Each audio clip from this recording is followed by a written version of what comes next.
was reading through the book and thinking about that Viktor Frankl quote of between a stimulus and a response is a choice, and that very nature of you get to play the game that you want to. And I think I was struck when I first started working with elite performers. I, I was sort of quite baffled about how concerned they were, how worried they were. I was expecting this sort of champion mindset of if you believe it, you can achieve it, and it was all very optimistic and gung ho, and I'm going to do it. But I spent a lot of time thinking, gosh, they're quite worried. they're quite nervous. They're quite afraid. Oh, but they're going to do something about it, and that being a real noticeable difference of rather than it feeling like it choked people or that it limited people, it almost felt like it was the information that they needed to develop a plan of action. Yeah. You know, one of the things Jen and I might do right at the beginning of meeting somebody is we use something called the miracle question, which is not specific to ACT, but it's going, if I had a magic wand and with my magic wand, I could get rid of the thoughts and feelings that are uncomfortable to you and that you don't want to have, what would you be doing? And then once we know that, we can then work with the processes that are in the book to help them go, okay, it's quite normal that you want to run away from feeling nervous. And it's quite normal that you want to, your mind can flip flop backwards and forwards, trying to argue whether you're good or you're not good, or you're going to do it or you're not going to do it. So let's work with all of that so that you can go and do those things that if that wasn't ever going to bother you, that you want to do.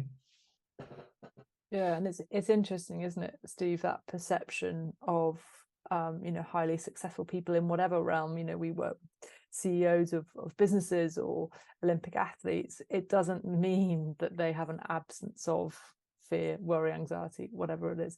It doesn't mean they have abundant confidence, but it's very easy to look at other people and think that they do.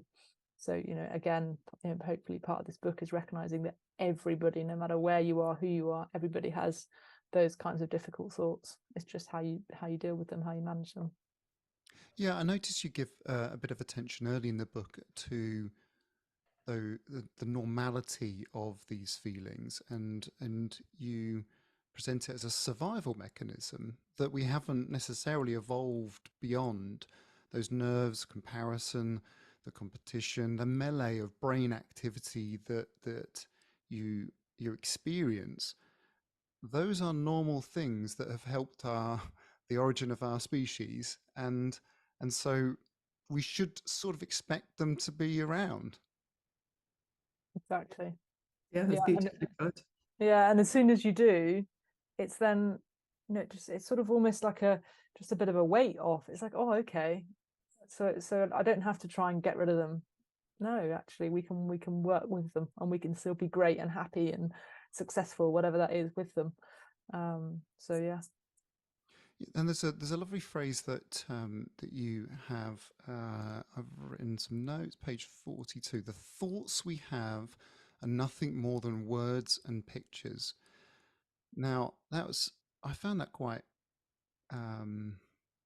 uplifting in some ways, but from a very objective point of view, as in it's sort of descending it right down to the product of our brain activity, as opposed to something that seems to sort of connect to our identity or something that represents how good we are.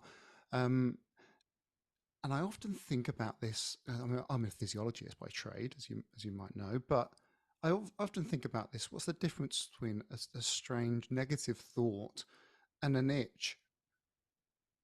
An itch originates perhaps on the periphery, but it is felt in the brain. I don't know whether there's much difference between that or a thought about whether I'm good enough or not. I think they're very similar. In fact, that's a great analogy. I might borrow that, Steve. Have that. Is that's going to turn up in the next discussion? Next book. Good. It is. Good. Yeah. No, but it is, and we talk about the fact that thoughts, no matter how difficult they are fleeting. They do pass, and we use a sort of analogy of the weather in the sky. And it's the same with an itch. If you sit with an itch long enough, it goes away. It's incredibly tempting to scratch it, but you know, it's the same with thoughts. If we sit with them, they will pass, and another thought will come in its place. We use the analogy of if you have a little stone in the bottom of your sock, you know how irritating it is when you're walking along, and you can sort of keep stopping and, you know, keep trying to you know, remove the stone, and then sort of another one comes in its place. Or actually you can sort of just, okay, there's a little bit of an uncomfortableness in my foot, and actually it sort of definitely changes the way that you walk and that you think about it or feel about it. So yeah, it's an interesting one. What actually are thoughts? I know, I love what you say though about it sometimes feeling like also it's our identity. So there's an exercise in the book called I am not. And that's when we get so attached to the fact that, like if you say I'm afraid, feels like no one can see me on this, I know I'm touching myself, like it's me, it's who I am. I am the afraidness of, you know, that's who I am. And actually, you know, a simple exercise is to go, oh, I'm feeling afraid, so I'm having the feeling that I'm afraid, and then to go, oh, I'm noticing that I'm having the feeling that I'm afraid. And that separation, as Jenna said, like being the sky suddenly and being able to notice, oh, it's just a feeling. It's that electrical impulse that's in my body. Sure, it's in my body, I can feel it, and it's passing too. It's not who I am. I'm me having a feeling that I'm feeling afraid at the moment, and it'll pass at some point.